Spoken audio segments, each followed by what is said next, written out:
La sala del Tribunal Federal estaba llena. No de caos, sino de una calma inquietante, como si todos supieran que lo que estaba por suceder trascendía el caso en sí. En una esquina del estrado, sentado con la espalda recta y el rostro sereno, estaba Tom Holland. No como estrella de cine. No como ídolo adolescente. Solo como un ciudadano más, acusado de obstrucción legal por intervenir en un protocolo estatal durante una emergencia pública. Las cámaras estaban prohibidas, pero eso no impidió que el país entero siguiera cada segundo a través de transmisiones en directo, hilos de redes sociales y titulares que ardían con teorías. ¿Qué hacía Tom en una corte? ¿Era una estrategia publicitaria? ¿Un capricho de celebridad? Ninguna de esas cosas. Lo que no se había contado era lo que realmente sucedió semanas antes, cuando Tom, de regreso a Los Ángeles tras el rodaje de una película en Atlanta, presenció una situación en el aeropuerto que cambiaría todo. Una familia venezolana, con niños pequeños, había sido separada por un malentendido migratorio.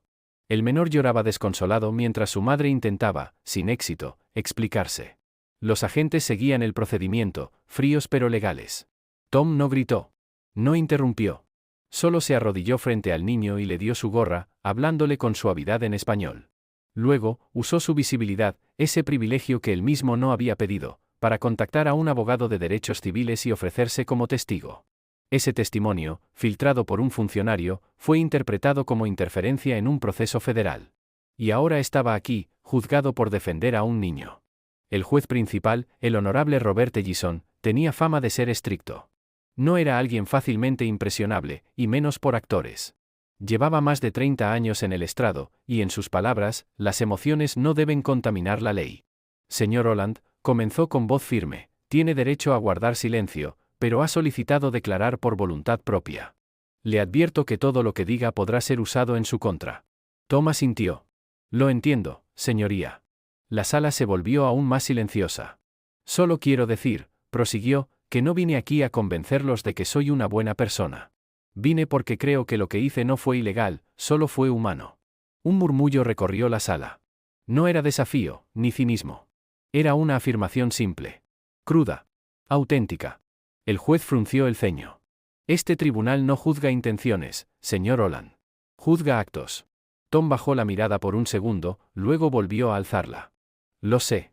Pero si no hablamos de intenciones, ¿cómo juzgamos a quienes rompen una regla para hacer lo correcto? Ese fue el momento.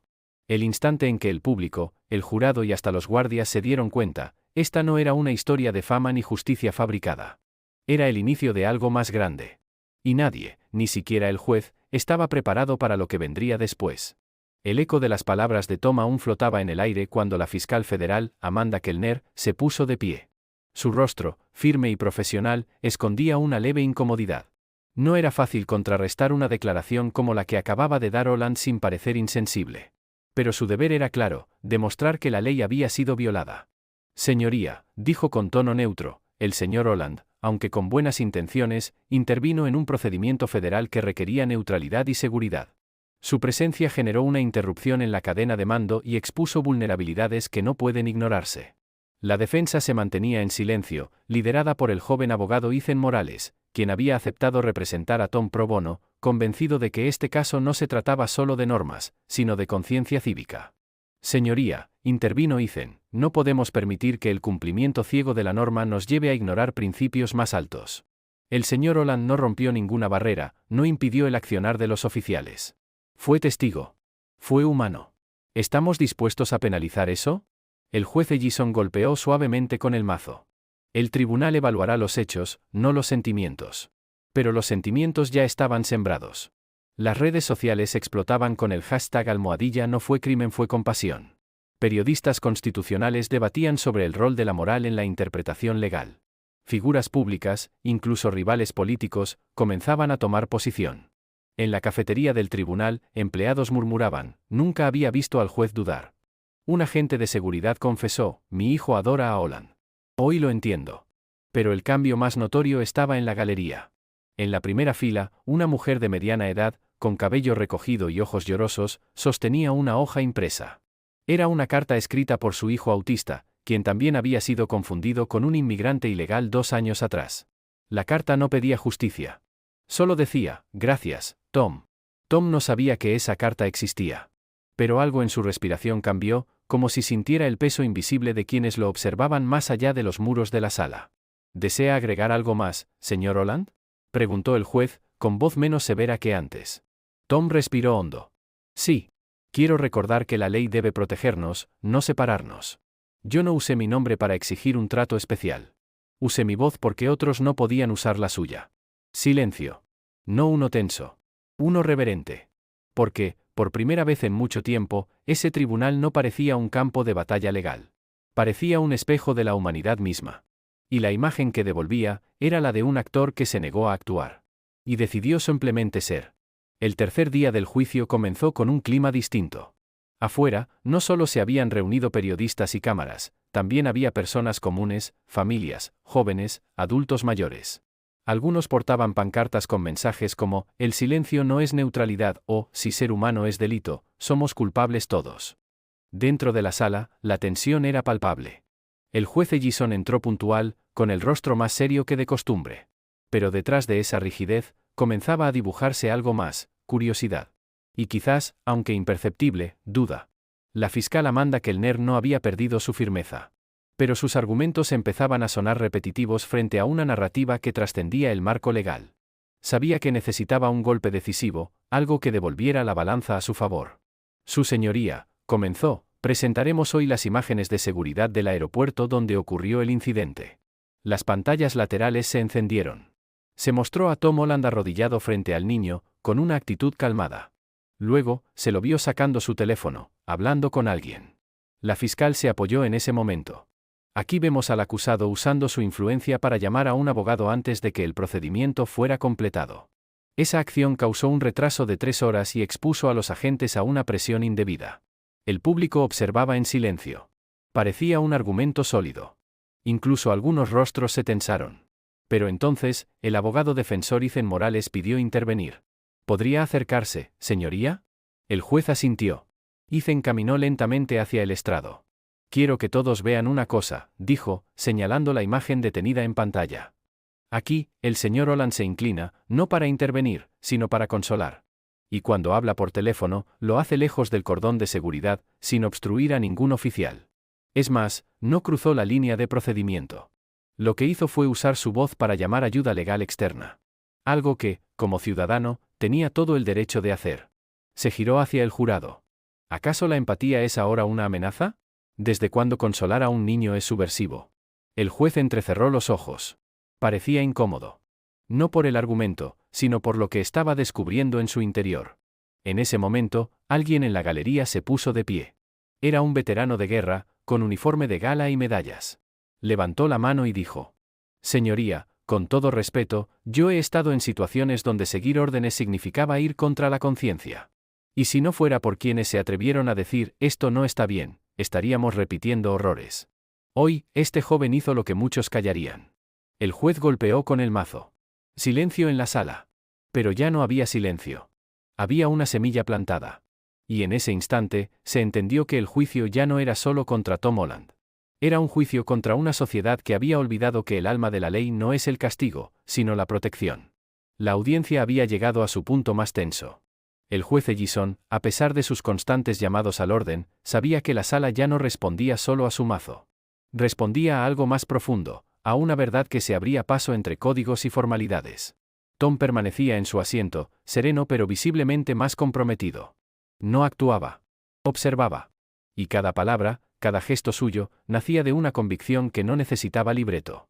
La fiscal Kellner solicitó un receso de 20 minutos. Era evidente que necesitaba reorganizar su estrategia. Las cámaras externas, aunque no estaban permitidas dentro, ya transmitían minuto a minuto lo que sucedía por medio de periodistas que reconstruían cada mirada, cada pausa, cada silencio. Cuando se reanudó la audiencia, la fiscal reapareció con una nueva propuesta: presentar el testimonio de uno de los agentes del aeropuerto, el oficial John Harris, testigo directo del incidente. El agente, de unos 50 años, se mostró nervioso al principio, pero firme en su postura. El señor Holland no gritó. No cruzó ninguna línea física. Pero su presencia generó tensión. Las familias empezaron a grabar, y eso hizo que el procedimiento se complicara. Sentimos que perdíamos autoridad. La fiscal asintió satisfecha. Pero entonces el abogado Morales pidió interrogar. Oficial Harris, ¿es usted padre? Sí, Tengo 2 hijas. ¿Alguna vez ha visto llorar a una de ellas por sentirse perdida o separada de usted? El hombre vaciló. Sí, claro. ¿Y qué hizo? Corrí hacia ella, señor. ¿Y si otra persona, un extraño, lo hubiera hecho antes que usted, la hubiera calmado, protegido, usted lo habría denunciado? Silencio. El agente bajó la mirada. No, señor. Le estaría agradecido. Ese fue el quiebre. La fiscal no encontró palabras. Y por primera vez, el juez Ellison no pidió silencio. Simplemente observó a Tom. No como un acusado. No como una figura pública. Como un hombre que había actuado donde otros solo habrían observado. La sala estaba en calma. Pero no era una calma vacía. Era la calma que antecede a las decisiones que cambian algo más que un veredicto. Era la calma que anuncia que la historia ya no está esperando un final. Está escribiéndose en tiempo real. Para el 5º día de audiencia, el juicio de Tom Holland ya no era un evento judicial más. Se había convertido en un fenómeno cultural. Editoriales de todo el país discutían los límites de la ley, el poder de la desobediencia civil y el papel del ciudadano común frente a las injusticias institucionales. Programas de televisión abrían sus emisiones con segmentos dedicados al juicio Holland. Estudiantes de derecho escribían ensayos en tiempo real. Incluso universidades organizaban foros de discusión con el caso como base. Pero mientras el país debatía, Tom se mantenía en la misma silla, con la misma expresión, determinada, pero sin arrogancia. Ser actor no lo había preparado para esto. Pero ser humano, sí. El abogado Morales presentó entonces una pieza inesperada de evidencia, una carta manuscrita, fechada años atrás, de la madre de Tom. En ella, narraba cómo él, siendo niño, se había interpuesto entre un oficial y un adolescente inmigrante que era arrestado injustamente en una estación de tren en Londres. No sabía qué estaba pasando, pero sabía que el chico estaba asustado. Tom no lo conocía. Solo se paró frente a él y dijo, ¿está todo bien, señor? Nunca olvidaré esa escena.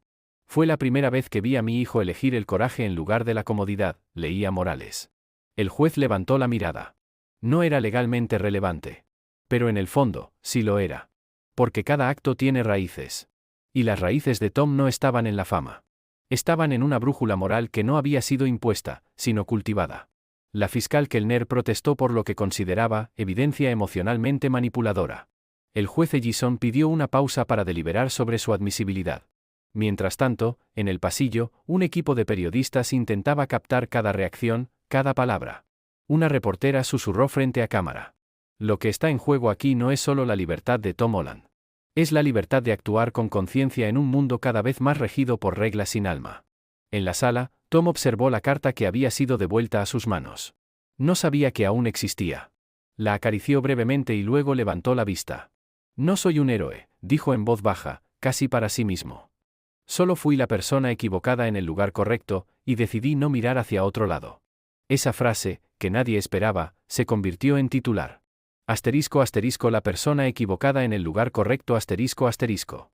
Y en ese momento, quedó claro que el veredicto, fuera cual fuera, no borraría ya lo que Tom había encendido.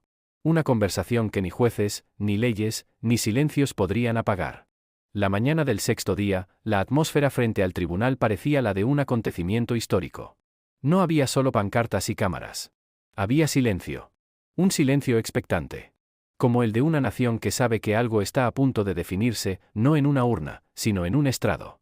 Dentro de la sala, el juez Ellison lucía visiblemente cansado. Pero no era solo agotamiento físico. Era el peso de una decisión que no solo requería sabiduría jurídica, sino también coraje moral. El abogado defensor pidió entonces la palabra para realizar su último argumento. Ethan Morales se puso de pie, con una carpeta en mano, pero la dejó sobre la mesa sin abrirla. No voy a leer nada, dijo. Porque nada de lo que pueda decir en papel será más fuerte que lo que ustedes ya han visto y sentido. Caminó lentamente por la sala, mirando al jurado y luego al juez. El señor Holland no está sentado aquí por haber roto la ley. Está aquí porque eligió no romperse a sí mismo. Porque supo que obedecer no siempre es lo correcto, si el corazón te grita otra cosa. Y ustedes lo saben. En el fondo, lo saben. Se detuvo y señaló la galería. Ahí afuera hay miles de personas. Pero no están aquí por Tom Holland el actor. Están aquí por Tom Holland el ciudadano. El ser humano. El espejo. La fiscal intentó protestar por el tono emocional del alegato, pero el juez levantó una mano y la detuvo. Continúe, señor Morales, dijo con voz grave. Gracias, su señoría. Solo les pido una cosa a todos los presentes. Imaginen que en lugar de Tom, hubiera sido su hijo, su hermana, su mejor amigo, quien vio a un niño llorar sin entender lo que pasaba. ¿Qué hubieran hecho? Silencio total. Este juicio no define si Tom Holland es culpable o inocente. Define si aún tenemos el coraje de distinguir entre cumplir y comprender. Las palabras quedaron flotando. El jurado fue retirado para deliberar. Afuera, la multitud comenzó a aplaudir. No como una celebración, sino como un acto de resistencia, como quien reafirma una verdad en voz alta antes de que otros la nieguen. Tom volvió a su asiento. Cruzó la mirada con su abogado. Luego bajó la vista. No rezaba. No temblaba. Solo esperaba. Y en esa espera había algo más fuerte que la justicia misma. La convicción de haber hecho lo correcto, incluso si el mundo entero dijera lo contrario. El jurado tardó casi 6 horas en llegar a un veredicto. Afuera, la tarde había caído, y una bruma suave cubría los alrededores del tribunal como si el cielo mismo aguardara el resultado. La sala se llenó nuevamente. Rostros tensos, manos entrelazadas, ojos clavados en los miembros del jurado que entraban con paso solemne. Tom respiró hondo. No por miedo, sino porque sabía que, más allá de ese instante, todo cambiaría. El presidente del jurado se puso de pie. Miró al juez, luego al acusado. Su señoría, tras considerar todas las pruebas, testimonios y circunstancias, encontramos al acusado Tom Holland no culpable de todos los cargos. La sala explotó en una ovación contenida. Gente abrazándose, lágrimas cayendo, manos alzadas. El juez golpeó el mazo pidiendo orden, pero no lo logró de inmediato. Incluso él mostraba una expresión ambigua. No de derrota. De alivio. Tom permaneció sentado por un instante. Luego se levantó lentamente. Sus ojos estaban húmedos, pero no lloró. Caminó hacia su abogado y lo abrazó con fuerza. En la galería, el veterano que había hablado días atrás saludó con un gesto militar. El juez lo notó y, por un segundo, le devolvió la mirada con respeto. Señor Holland, dijo Ellison finalmente, puede retirarse. Este tribunal ha concluido. Tom salió del recinto caminando en medio de una nube de cámaras, reporteros y vítores. Pero su expresión no era triunfal. Era serena. Afuera, una niña se le acercó con un dibujo en la mano. Era un retrato suyo, de pie, junto al niño migrante. Abajo, con letras temblorosas, decía, gracias por no tener miedo. Tom lo tomó en silencio. Se agachó para agradecerle y le entregó su pulsera, una cinta simple de tela que había usado durante todo el juicio. La niña sonrió y corrió hacia su madre. Los medios preguntaban si hablaría, si daría declaraciones. Pero él solo dijo: no soy el que merece el micrófono. Los que no tienen voz, ellos sí lo merecen. Luego caminó hacia el final de la escalinata, donde el mundo parecía haber cambiado un poco. Y aunque sabía que pronto todo volvería a su ritmo, algo ya no sería igual. Había probado que el coraje no es ausencia de miedo. Es actuar, incluso cuando tiemblas. Y ese acto, silencioso y firme, había quedado grabado en la historia.